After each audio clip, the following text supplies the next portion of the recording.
thought, saying, NASA became something after Kennedy's decision it was not really intended to be. Is it still the right agency? The Apollo created NASA. Ah, look at that. I don't have to turn around. But again, a couple of things on the history. There's this classic memo. Most of you by now, I expect, have seen it, but maybe not all, where Kennedy set out the requirements. And the key requirement was find me a space program which promises dramatic results in which we could win. That's pretty damn straightforward. Space, dramatic, win. And the answer came back a couple of weeks later, moon. The moon was the first thing that Kennedy was advised the United States and the Soviet Union would both have to develop a new rocket to achieve. And in a rocket building race,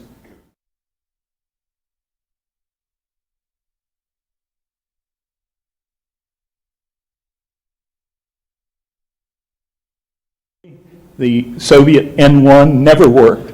And that was, if you wish, the technical reason why we got to the moon before the Soviet Union.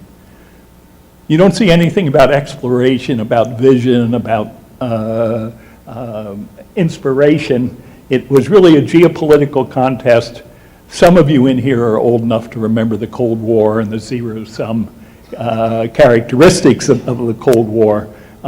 Fortunately, most of you in here haven't had to live in that world. I remember, bomb shelters and test drills and all of that. What happened was not only Kennedy set out the requirements and challenged the country to meet them, but there was this very peaceful but warlike mobilization of human and financial resources. I think people forget just what happened in the couple of years after Kennedy's speech. 88%, 89% budget increase the first year, 101% the second year, another 40% to the peak. Now, obviously we could do great things today if President Trump, in the budget coming out next Monday, increased NASA's budget by 100%. Don't bet on it. We've made a very large investment in facilities. We're still living off of that investment here. I mean, there was no manned spacecraft center when Kennedy got up in May of '61. The real estate interests of and congressional interests in the Houston area made sure it was here, and here it is. All of the Launch Complex 39 at the Cape, of course, was a result of this, and we're still using those facilities. Here we are almost 55 years later. And NASA grew like topsy, doubling its civil service complement in a period of 2 years, but more to the point, became a contract monitoring organization, where the ratio between civil servant and contractors went up from 1 to 3 to 1 to 7. And that changed the character of the organization. So that's the NASA that Kennedy's decision created. What made it work? Well, you had an understandable goal, get to the moon before this decade is out. NASA, under the leadership of George Low, who at that point in 1960 and 61 was head of human spaceflight at NASA headquarters, had done a study that got to the senior management at NASA in February of '61, saying there were no technical obstacles to a program to send people to the moon. You had to develop a lot of technology. You didn't have to do any science. Well, I don't think it was quite right. But that the technology was available if the resources were applied. And so when Kennedy made this decision, he was advised, we can do it. If you're willing to pay for it, we can do it. There's not much uncertainty. The people who were charged with doing it had a slightly different point of view. The flight of Yuri Gagarin provided the initial stimulus because Nikita Khrushchev said the fact that the Soviet Union was first in space proved the superiority of the socialist form of organization. And Kennedy did not easily reject challenges like that. So there was a reason. And then in the few days afterwards, the U.S., by contrast, looked very weak in its lack of support for a CIA-fomented invasion of Cuba at the Bay of Pigs. And then finally, Alan Shepard's flight, May the 5th, 61. And the very strong popular reaction to that, I think, reinforced Kennedy's commitment. You know, you can run alternate histories, like what if Shepard's flight had failed? Would Kennedy 20 days later have gotten up and said, we're going to the moon? Well, didn't happen. We had in Kennedy a leader who thought large-scale government action was an appropriate thing to do. So that kind of a positivist, liberal attitude towards conquering nature and the role of government in society. And Kennedy not only talked the talk, he walked the walk. He was willing to commit the resources to do this. And hard to imagine the federal budget was in surplus. There was no big deficit. The nation's technical infrastructure was underutilized. And so there was a kind of slack in the relevant parts of the economy that could be used to undertake this challenge, this great adventure. But even so, and again, it's alternate history, I've talked to a lot of audiences that have totally forgotten that Kennedy, when he first met Nikita Khrushchev in Vienna, 2 weeks after his announcement of the decision to go to the moon, said, why don't we do it together? And Khrushchev said no. And then he came back, Kennedy came back in the most public possible setting in front of the UN in September of '63, said, why not do it together? He died before he could follow through on that. I conclude that that was not grandstanding, that he was totally serious in that proposition. And he also was bothered by the budget requirements. There were major reviews of the program in both '62 and '63 of whether it was money well spent. This lower picture is a picture of Kennedy and his delegation at the launch, blowing the name, what became Kennedy Space Center, but obviously when he was there it was not yet Kennedy Space Center, in November of '63, about a week before he was killed, hearing a briefing by George Miller, the head of human spaceflight. It was manned spaceflight then, but I did work on, particularly on CABE with Sally Ride, and my consciousness was raised, so I say human spaceflight. Thank you. Now, how many men applauded?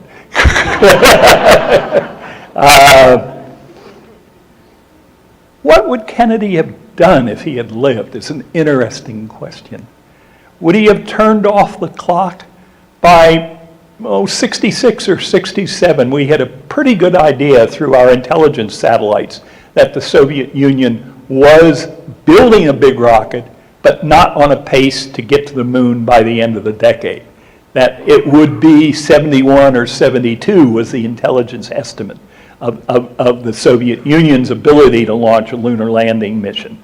What would Kennedy have done after the Apollo 1 fire? I mean, after Kennedy's assassination, Apollo became a monument to a fallen young president. Nobody was really going to cancel it, even in the face of tragedy like Apollo 1. But if Kennedy had been there, would he have slowed it down or said it's not a price worth paying? I think the answer is no, by the way. And what would have Kennedy done? Lyndon Johnson was committed to following through on Apollo, but equally uncommitted to providing any money for a post-Apollo program. He was bound up with the Great Society and the war in Southeast Asia, so that he never approved any significant funding for a post-Apollo effort. There was a thing called the Apollo Applications Program that some of you may remember, which was using excess Apollo hardware that turned into Skylab, but that was all. What would Kennedy have done? Did he have any sense of a follow-on? Did he have a vision by then of a long-term space program? Those, of course, are unanswerable questions, but interesting things to speculate. So Nixon comes in January of '69 and very quickly recognizes he's got to make decisions about what to do after Apollo. He charters a group called the Space Task Group, led by the well-known space expert, Spiro Agnew. My first visit here, and it was in summer of 1968, I was helping a man work on a book about the making of a moon landing. And I remember we went to an Astros game at the Astrodome, and somewhere along the line it was announced that Nixon had picked Agnew as his vice president. And I'm from Maryland. He was my governor. I knew what they were getting. That group met for a few months with a high-level Secretary of the Air Force, President's science advisor, head of NASA, Tom Paine, who was a visionary, ended up recommending a program, same program at 3 or 4 different levels, basically an attempt to replicate the funding profile of Apollo, maybe even a little more, and set another bold, challenging goal. Here's what they recommended. I hope this is probably big enough, so yeah, you can read this. Option 2, so the second column from the right side, was what was recommended. And you notice option 2 had the first trip to Mars in 1986. And a 12-person space station in the mid-'70s, serviced by the shuttle, then a 50-person, all men at that point, space base, and then 100-person lunar space stations. You know, the whole shebang was recommended to the Nixon White House, which said, "Are you kidding?" I noticed the label in the exhibit outside of "Why did we stop Apollo?" which is pretty correct. I mean, there wasn't public support for a continued fast-paced space program, and Nixon saw no political benefit to himself in doing another Apollo. And so he said, no, we're not going to do that. In my book on after Apollo, I've coined the term Nixon space doctrine. So that's mine, for better or for worse. And it's worth reading these words because they represented a fundamental shift in our space policy, saying space is going to be a continuing process, not big leaps, a normal and regular part of our life, planned in conjunction with all the other undertakings which are important to us. So it was a dramatic lowering of the priority assigned to the space program. I would argue the space community has essentially ignored this, even though it has been the operative policy and still is the operative policy that guides top-level decision-making. The space community has spent lots of years trying to recreate Apollo. George H.W. Bush, July the 20th, 1989, I was there. It was hot out in front of the Air and Space Museum in that July afternoon. I was on the outs with the Republicans and particularly with Sean O'Keefe in '04, so I didn't get invited to George W. Bush's speech at NASA headquarters, and was in with the Democrats in 2010 when Obama spoke at Kennedy Space Center. Now, you can quibble, those weren't really the same as Kennedy, but they were modeled on setting a goal, setting a timetable, exploration, a lot of the elements that constituted the Apollo model. And now we have Mr. Trump and I will keep my politics out of this, and just note that he signed Space Policy Directive number 1, which came out of the new, renewed, reinvigorated, and well-led, my successor at the Space Policy Institute at GW from '08 on with Scott Pace, who's now the Executive Secretary of the Space Council, and he's extremely well qualified for the job. This is a pretty good mandate. Right? It's innovative, sustainable, with partners, beginning with low Earth orbit, then the moon, and beyond. It's all the right words. The budget comes out Monday, and we'll see what backing for the words there is. Rumors have it that there will be a grand total of $200 million, which in space program terms is chump change, specifically dedicated to implementing this directive. But after all, there will be funding for SLS and Orion, which are key elements in carrying out this program. So we'll see. We'll see. Eagerly we'll wait.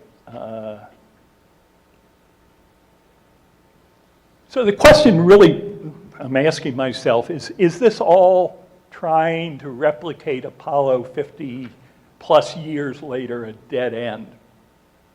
And there was a report commissioned by the NASA Authorization Act of 2010, which also mandated the development of SLS and Orion. A report commissioned to be carried out by the National Academies of Science. This is in their operating arm, which is called the National Research Council, and it's called Pathways to Exploration. How many of you have read it, seen it? Yeah, 3 or so. It's a very schizoid report. The first parts of it have this language, which is very skeptical and cautionary about the wisdom of continuing to try to create an aggressive, ambitious human spaceflight program. I'm not going to read it to you. Certainly the print is big enough so that you can read it. Then the second half of the report, the techies took over and said, well, we'll ignore that. We'll tell you how we're going to do it. The so-called flexible path idea. This report, thinking behind this report, I guess I should say is my thinking is pretty consistent with this thinking. And yet it seemingly had no impact. Coming out of the most prestigious technical advisory group in the country and having all this kind of cautionary language.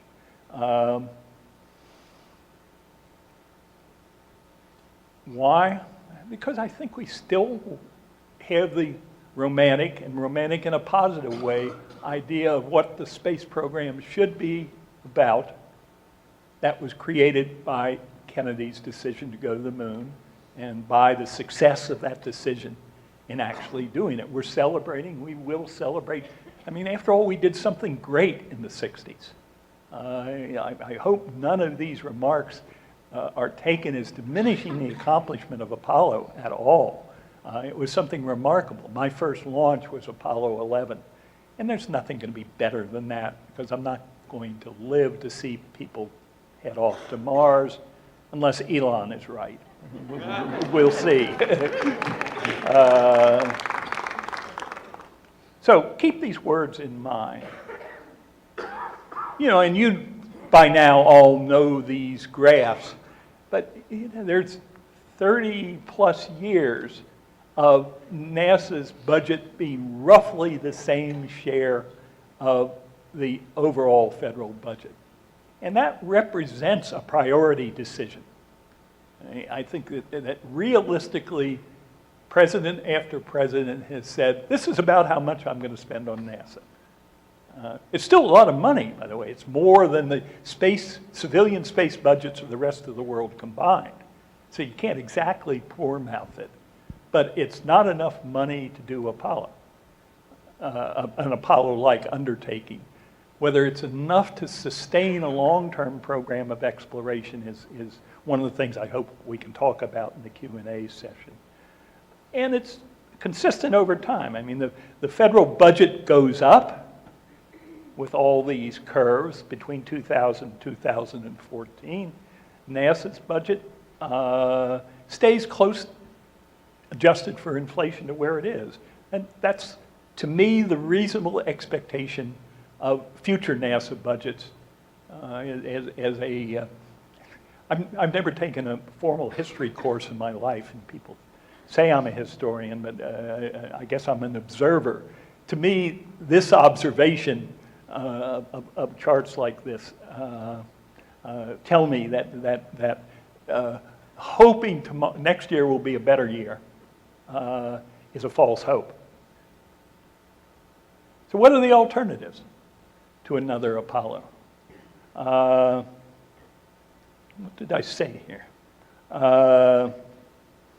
Well, one has to recognize that Kennedy made his decision without any consideration of long-term consequences. It was a decision, a reactive decision to a situation in April and May of 1961. Please get that back, because I don't know this slide very well. No, it's there, yeah.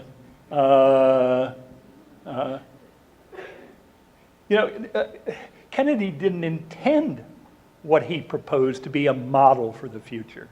It was mobilizing NASA to serve a high priority national geopolitical objective, not a thoughtful response to what kind of space program do we want in the long run.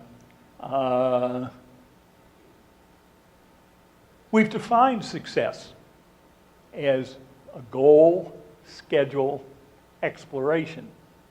Almost, as Kennedy said in his April the 20th, 61 memo, it's a space program which promises dramatic results.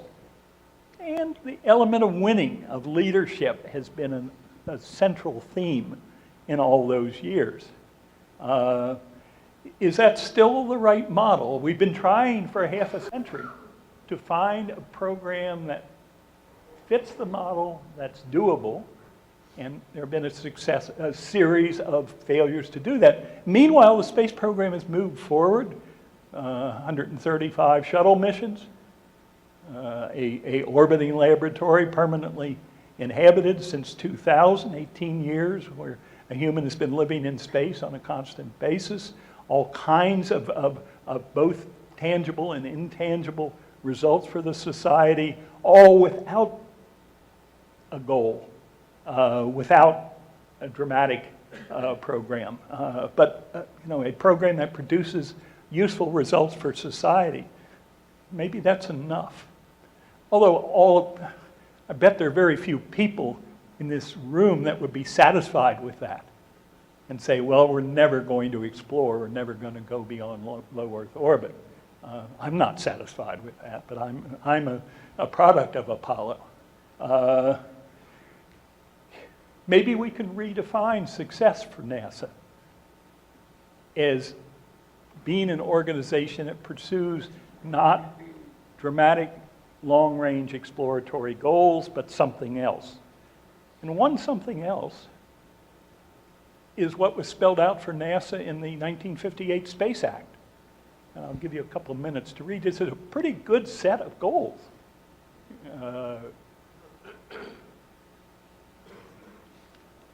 And one of the things, did I underline it in this version?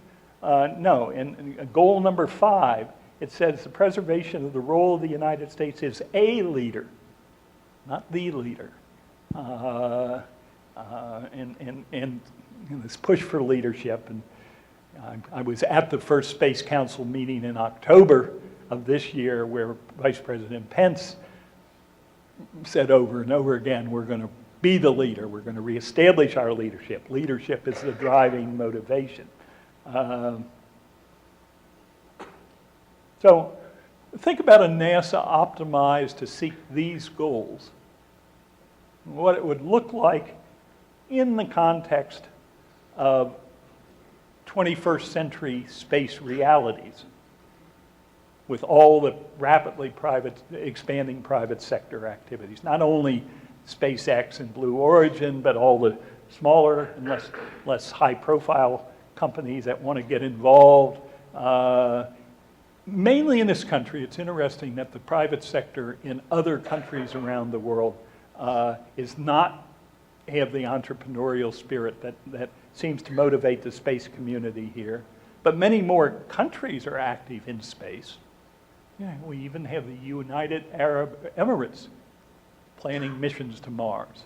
You know, I don't want to dump on the United Arab Emirates. They got the money to do anything they want. And the reality is that list of cautions from the 2014 report suggested that there's not going to be more government money allocated to the space program. Can you picture, this is where I am in my thinking, is asking these questions. I haven't thought this through yet. And maybe, again, in the Q&A, we can jointly talk about this a little bit. Could today's NASA as you know it, could Johnson Space Center as you know it, evolve into this kind of organization? Even should it? Because there's a downside to this. There are a lot of risks, I think, associated with changing one of the most successful brands in the world. I mean, the thousands of people that come in here. The Air and Space Museum in Washington is, I think, the second most visited museum in the world after the Louvre. I mean, there is an image communicated by the term NASA of success, of vigor, of excitement, of achievement, not always consistent with reality, but still. What might we lose in a NASA that went back kind of like NACA, like its predecessor, working with the private sector, now working internationally? We might lose some of the prestige, some of the inspiration, or might not. Would we be able to continue human exploration in this kind of paradigm? What would be the consequences if the United States were perceived as a leader and not the leader? What happens if China gets to the moon first? Do we think, well, we were there a long time ago, or do we get competitive again? What might be the gains of a reconfigured organization? I think the number one goal is to have a predictability of program on a year-by-year basis that could be sustained into the indefinite future. That each year you didn't have to think about, well, is my program X, Y, or Z going to get canceled? And it maybe if you were more oriented towards societal benefits, that there might be more payoffs from our spending, our investment in space. Those are the questions that, you know, I'm supposed to be a thought-something leader. Well, those are my questions. I'm working on responses to those questions. Meanwhile, and it's important, nothing I've said here should diminish either the legacy of Kennedy or the legacy of Apollo. It was remarkable. And this is something I wrote in the first Apollo book, I think. It's one of the things in the long sweep of history that Kennedy will be most remembered. And I think that's true. That 200, 300 years from now, people will say, well, first human voyages off of this planet were initiated by John Kennedy, and he will be remembered. I was tempted, as anybody in this environment was, to close with a recording of Kennedy's famous lines from his Rice University speech. You know, we do these things not because they are easy, but because they are hard. Trivia thing for the night, those words came from NASA. NASA's input into the speech had those phrases. It wasn't Ted Sorensen, it wasn't Kennedy's speechwriters. It was probably a man named Julian Scheer, who was the NASA public affairs guy in the 60s. And I got the document to prove it. But I chose, if this works, to end with my favorite Kennedy space speech. And it's about a minute and change, delivered 197 miles from here, San Antonio, Texas, dedicating the Aerospace Medical Institute the day before Kennedy was killed. And I still get kind of choked up listening to him. So we'll end with that. We have a long way to go. Many weeks and months Turn and the audio years up. of long, tedious work lies ahead. There will be setbacks and frustrations and disappointments. There will be, as there always are, pressures on this country to do less in this area as in so many others, and temptations to do something else that's perhaps easier. But this research here must go on. This space effort must go on. The conquest of space must and will go ahead. That much we know. That much we can say with confidence and conviction. Frank O'Connor, the Irish writer, tells in one of his books how, as a boy, he and his friends would make their way across the countryside. And when they came to an orchard wall that seemed too high and too doubtful to try and too difficult to permit their voyage to continue, they took off their hats and tossed them over the wall. And then they had no choice but to follow them. This nation has tossed its cap over the wall of space, and we have no choice but to follow it. I gave this. Thank you. I'm involved in a thing called International Space University that has summer programs around the world. And last summer it was in Cork, Ireland, and I played this speech, not realizing that Frank O'Connor, who Kennedy quoted, was a native of Cork. I really got a good reaction from the Cork audience, but thank you for your reaction.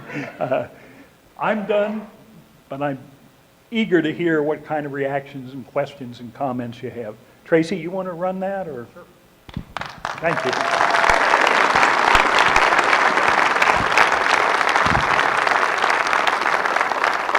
Way up in the back. Way up in the back, yes, sir. When are we going to get a president with the imagination of Kennedy? It's up to you. and you. You know, this president got elected. Texas voted for him. I said I'm going to keep my politics out of this. But, you know, it's interesting with the imagination of Kennedy. Kennedy was a Cold War politician who sold an image of having a very vivid imagination. He responded to a situation rather than thinking through in any kind of systematic fashion, you know, what do we do? He came to have the vision of space as being an important sector of human activity, but he didn't have it at the time he made this decision. So it's really a leadership decision, but a leadership decision reflecting also the views of society. Nixon was moderately pro-space, but said when there are people complaining about starvation and no public support, I can't put myself in a position of leading. And so he didn't have the leadership to do it, much less the imagination. So yes, it's important to have a president, have a leader, and I think it has to be the president. Some of my colleagues want to say that the Congress can do it, but I work in Washington and watch the Congress, and that's not pleasant. Sir.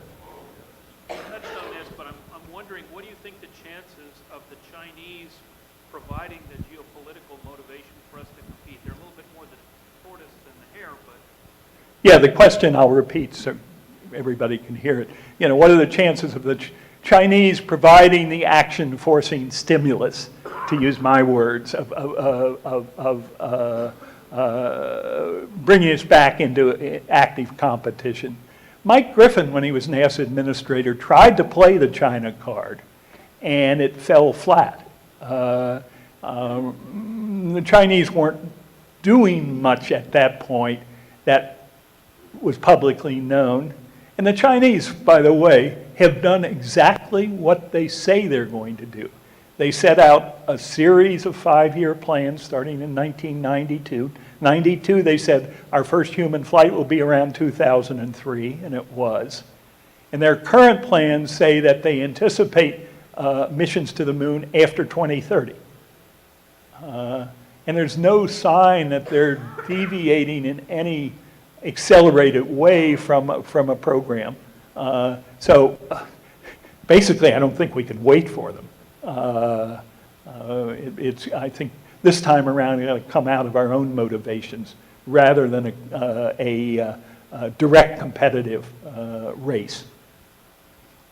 Sir. I think I read a Rand Corporation report that said for every dollar that was invested in Apollo, it generated about $4.65 in economic activity. Is it just not a sexy enough way to pitch it because it's spin-off technologies or later things? It's not a direct dollar-for-dollar return, but it seems like it could be an argument made that way that for every dollar you spend on the space program or a large project like that, you're generating a huge amount of economic activity.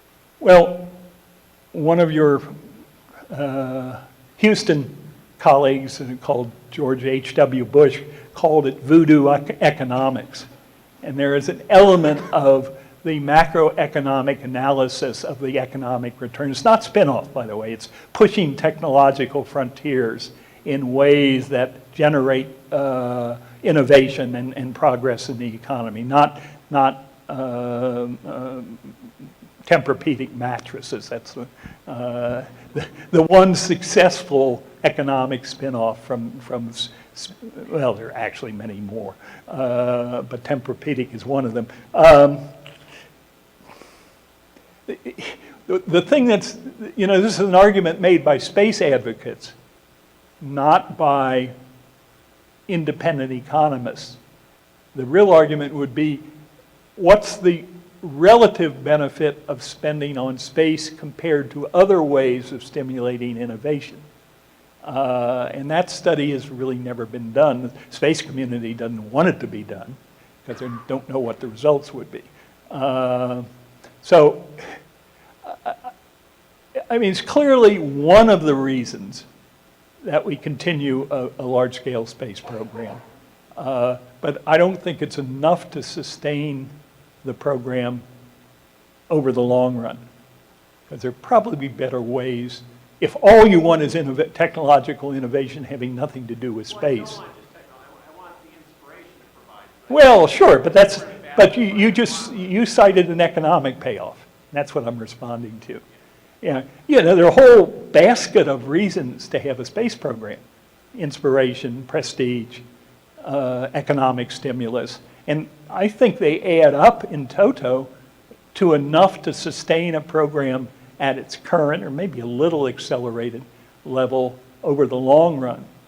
The problem in my mind is trying to ignore that reality and recreate an Apollo-like undertaking, which would require more resources. Yes, sir. As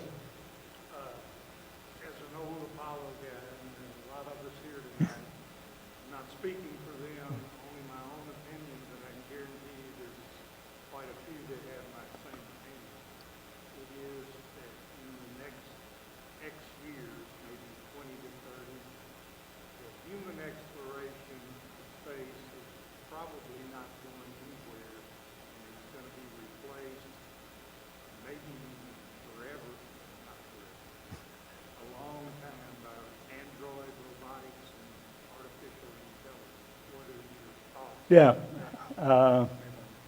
Yeah, I'm going to repeat it because it's a very good question. given the kind of gloomy outlook that I portrayed, is it more realistic to say that we're not going to send humans anywhere in the foreseeable future, given all the progress in androids and in artificial intelligence and all the exquisite results we get from our current robotic programs? In the memo that recommended Apollo to Kennedy, Jim Webb and Robert McNamara signed on to the line saying, "It's men, not merely machines, that capture the imagination of the world." Is it still true? We don't give parades for robots. The reality then was surveyor. Right, it's a different reality. But the key question is human presence in situ an essential element of what we want out of the program as a society? Your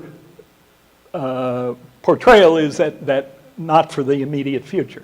And you could well be right. It's just, I'm also a product of the Apollo generation, and I would be very disappointed in that outcome.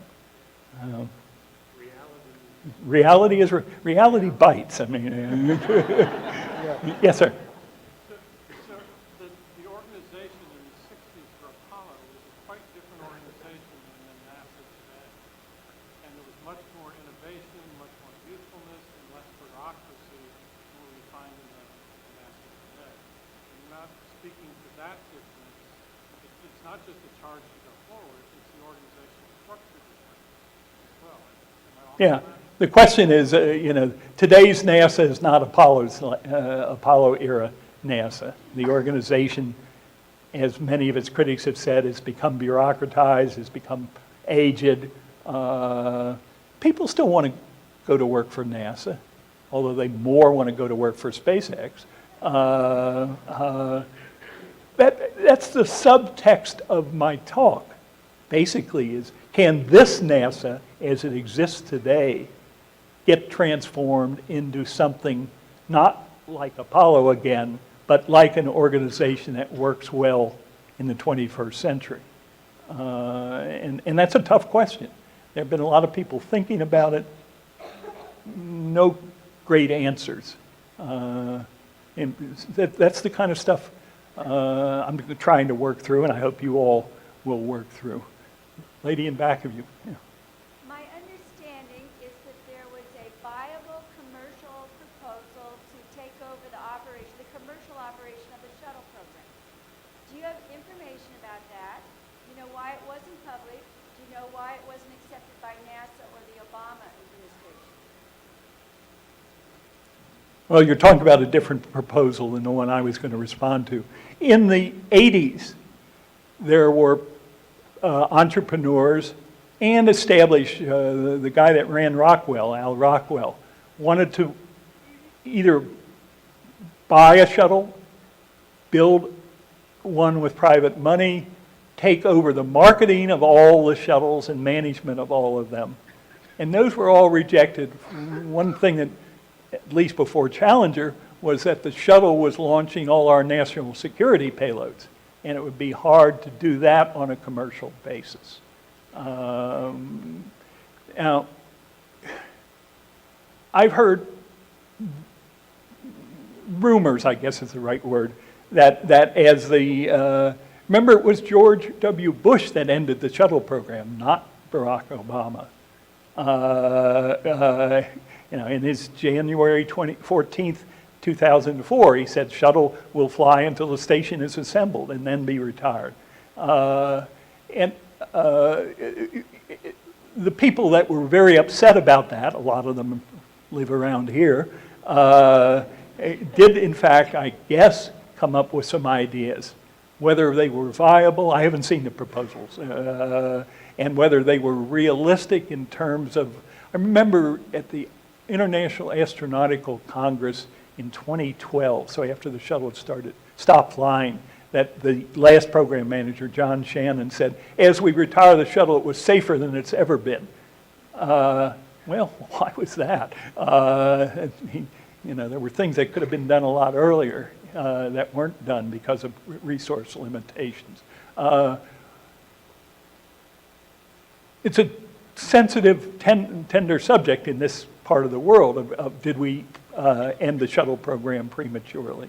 I was on the Columbia board. I should say that our report was written with the intention of return to flight, but if you were going to return to flight into the indefinite future, we set up some requirements for recertification that in essence were intended to kill the program.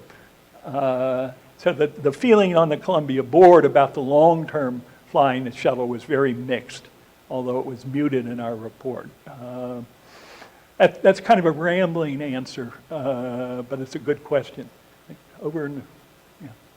So based on your experience, if Elon Musk goes beyond low Earth orbit without NASA, where do you think that leaves the agency politically? All right, first of all, Elon says he's going to go beyond low Earth orbit next Tuesday. And I'm hoping to be there. Launching a red Tesla. What a show off, but it's fine. I mean, if you build a dummy payload, it probably costs as much as the Tesla. So why not use the Tesla? I hope the thing's instrumented so that we can see it. It's going into a Mars solar orbit, so he's going beyond with that. But you're talking about his grandiose plans for million-person cities and all the steps leading up to that. It's clearly a challenge to NASA. I think the reality, if you listen to him talk, is he realizes he needs NASA money, needs government money to achieve some of those goals, and that there's going to be some form of partnership having to be crafted, from his perspective, hopefully with him and SpaceX in charge. I think it will present a challenge to a continuing government-funded program of human spaceflight aimed at going beyond low Earth orbit if a private entrepreneur begins to indicate that with largely private money it can be done. I mean, it should be a challenge to NASA to get its act in order. I mean, you look at the SLS schedule.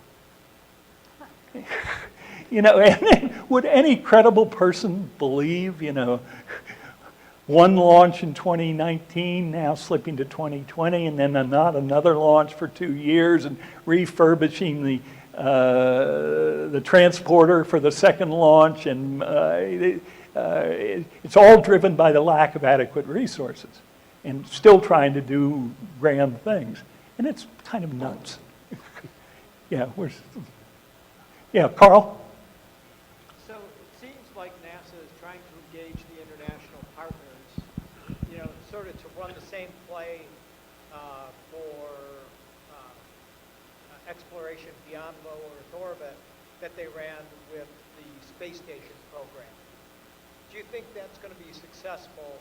And I guess as a corollary, how does the public-private partnership fit into this kind of quasi-governmental activity?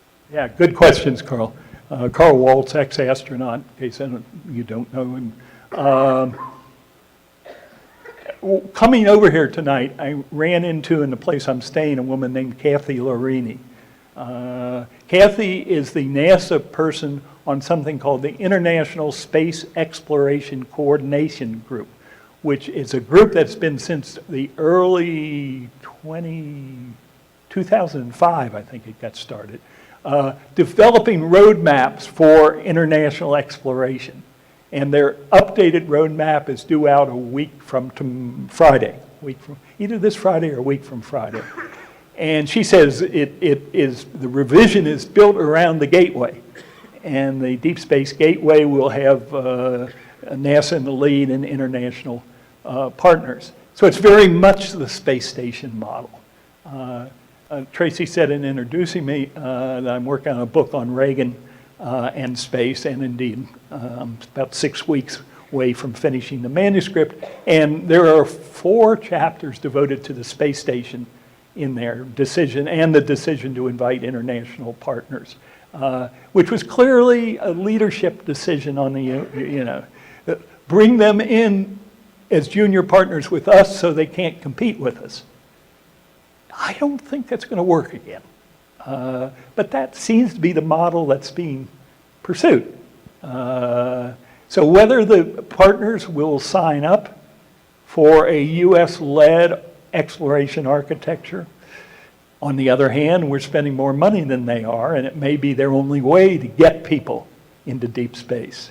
So it's one of the things that will be interesting to watch over the next few years is whether how applicable the space station model is to developing the architecture. And then you, as you say, you factor in the private sector, and that complicates things even more. So, and the next generation of space policy people will have a lot to work on. Not me. Got a question right here. Okay, yes, sir. It seems to me that you have to have a challenging inspirational goal to attract the kind of people that you have to have in the management society in Russia. And if you don't do that, you go the other way, it's just going to do some development of technologies and everything that you end up with is hobby shops of people building things, and if they can't do it this year, they'll do it next year. It's kind of like, Yeah, it's clearly one of the questions. Can you attract to NASA, in this case, in the absence of challenging inspirational goals, enough of the top level people, young talent, that you want involved in the space program? Even harder question is whether that's the right place for the most technically talented people in the country to put their effort. In terms of benefits to society. But again, in a NASA town, we don't want to ask that question. talk about the other side. What do you think if you have this sustainable program going on, and you said we're just going to develop some technology here and there? Well, I didn't say that. Let's not put words in my mouth. I'm saying we're going to have a sustainable program that will continue to do ambitious things on an achievable schedule. Where do you get the ambition? Well, compared to lots of other things you can do with life, working on systems that are going to, robotic systems in this case, or artificial intelligence, that are going to go look for the signs of life on Unsettled, it's a pretty inspirational goal. There are lots of good things that can be done and have been done for a space program that is conducted at the level we've been conducting it. I don't think there's any shortage of qualified people that want to come and work with NASA. Yeah. Yeah. I think that the space program has to be reestablished as the economic engine of our society again. And I will say that I think that the shuttle mission under President Bush was prematurely dismantled, and more importantly, the policy of the dismantling of the Constellation program, which was set in motion to take us back to the moon, was not only prematurely but intentionally dismantled by President Obama. But what is all this product of? It is a monetary policy which takes away our objective of having a national mission, which is the driver for our economy, the vision of President John F. Kennedy. And the problem right now is you can't have any shortcuts. The private sector, commercial sector is not going to launch a national mission. It has to be through a vision of NASA. And I think that the problem right now is we have to remove the limitations that's put on a national space mission. And that means that we can spend trillions of dollars on bailouts for Wall Street. Why can't we put that money into our national space program? Why do we have to make backhand deals and shortcuts with the private sector? They have their place, but I think they have their place. Yeah. That is my question. Yeah. Yeah. there's short answers and long answers to that. The short answer is as long as it's government money, it's going to reflect decisions made by politicians. And the politicians of this society, in their wisdom, have not made those kind of decisions. And there it is. Go out individually and elect politicians that share your idea of what should be done. Because if you say, as you did say, it has to be a government program, then it has to be funded through a political process. The first question is where do we get a leader like Kennedy? Well, yes. And where do we get members of Congress? You know, this place is here because of a man named Albert Thomas, who was chair of the NASA Appropriations Subcommittee in 1961, and said, if you want this accelerated budget for NASA, Houston should have a place in it. So it's a mixture of politics and vision that will, if you're going to have a government program, that will enable it. Let me quit at that. I mean, there are lots more, but sure. Little random question. I guess it goes back to NASA's budget and space. What are your thoughts on the chances of us creating space colonies 20, 30, 40 years from now? Because the fact that we're so populated, may make that mission. Yeah. The question is, what are the chances of our creating space colonies? My view, no, low. But you know, obviously, Mr. Musk talks about a million-person city on Mars in that time frame, or at least within the next half century. I ask, you know, what are all those people going to do? Will they have good restaurants? You know, where's the wine going to come from? You know, what's the economy that would support large-scale human habitation? Bezos says he wants millions of people working in space, and he wants to move heavy industry away from polluting the Earth and into space.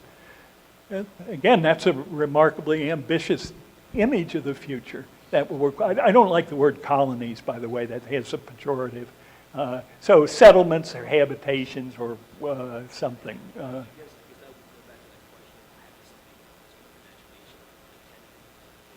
Well, it'll take more than one person with imagination. It's going to take a lot of people with commitment to do something like that. And I doubt seriously, frankly, that it's going to be a government project if it's going to happen. Should we take a couple more, you think? Yeah. Going back to the delays in SLS, if the Falcon Heavy proves to be successful on Tuesday, especially with its first day, reusable landing by themselves, Yeah, all three of them. It should be great if it happens. do you see a potential cut in SLS and your contract dealing between NASA and Falcon Heavy replacing it? My answer is going to be cynical, which is that the congressional support for SLS from the senior senator from Alabama and the senior senator from Florida will see the program through. They have no stake in SpaceX. They have stake in the interest of their constituents. So I don't see any threat to the SLS program of the success of Falcon Heavy. And I think it'd be great if we have alternatives. And again, if you pay attention to Mr. Musk, and he should be paid attention to because eventually he does almost everything he said he's going to do, he's giving up on Falcon Heavy. He now has the BFR. And Gwynne Shotwell says the big Falcon rocket. Most people use a different word for the F in there. But I shall not in this environment. You know, he says we're going to stop the Falcon line and we're going to build a whole new big rocket. You know, so where does that all go? You know, in 30-minute trips to Tokyo, which I'm all for. Yeah, Right there, and we'll come back. okay, Yes, ma'am. yeah, So, I'm a teacher. God's work. I seem to hear a lot of the same things that we experience in the education system that NASA has experienced how to evolve with the changes because as education stands right now, we also we have suggestions with our little people for the future. Oh, God, the last thing I'm going to, I was commenting to one of your colleagues in your reception, and I was in a classroom for 42 years, but it's a mainly graduate student college classroom. I have no idea how to teach in today's world K through 12. I think it's a remarkably challenging environment with all the resources that are available to you, all the technology that's available to you. Harnessing that and still coming out with a well-rounded, well-educated person, I think is undervalued and underpaid. No applause? I was catering to the crowd there. So it would be arrogant for me to have any ideas on how to be successful in your mission. Programs like you're participating in here certainly are a help along the way. So, last one was over here. Yeah. Commercial space and tourism. Right now, it seems the government is just telling the companies, don't let your rocket hit Orlando. But once these companies start launching people, and the accident does happen, because it will, space is hard, we all know that. That accident happens, and a television star, a celebrity, a rock star, those people die. Will the government still give hands off and just let them not hit Orlando? Or will the government basically regulate them out of business? It's a very live debate, as you might imagine, in political circles. The FAA, Office of Commercial Space Transportation, wants significantly expanded authority over commercial space flight. Not only launch and reentry, but also in-orbit activities, and you get all the questions of space servicing and proximity operations, and I hope that the situation never arises in which we find out the answer to your question. But as you say, space is still hard, and it's more likely than not that there will be accidents. Are they parallel to the accidents in early aviation where a lot of people got killed? I think not, precisely because, as you say, the media will cover this stuff. You know, we'll see people getting killed. Children. Possibly children. Whatever. The youngster tried to fly across the country, and she died. And suddenly the FAA changed all the rules, says you can't fly any more record attempts for a child below the age of X. Yeah. And all those sorts of things. So it's really an unexplored territory as we begin the idea of routine public paid access, particularly to orbit. One of my colleagues on the Columbia board said that suborbital commercial flight was really upside down bungee jumping. You know, it's thrill. It's a very expensive thrill.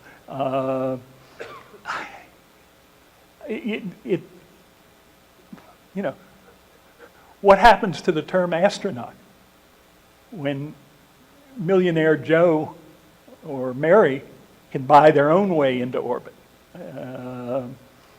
So it's really unexplored territory, to which I don't have a very formulated response. All right, thank you. Sure. Thank you all.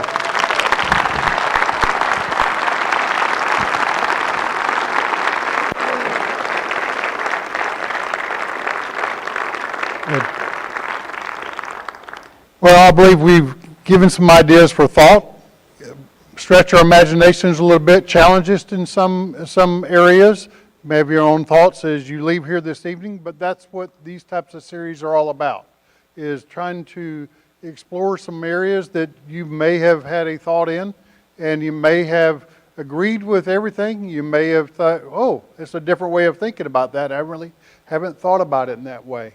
Or what's next? And that's what's great about looking at the future.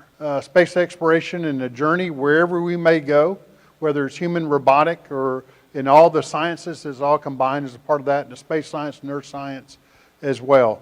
It's a great industry to be in, to learn more, and you saw the very first bullet up there that John pointed out. And if you on the beginning of the space program through the Space Act of 1958, to expand the human knowledge and phenomena of space.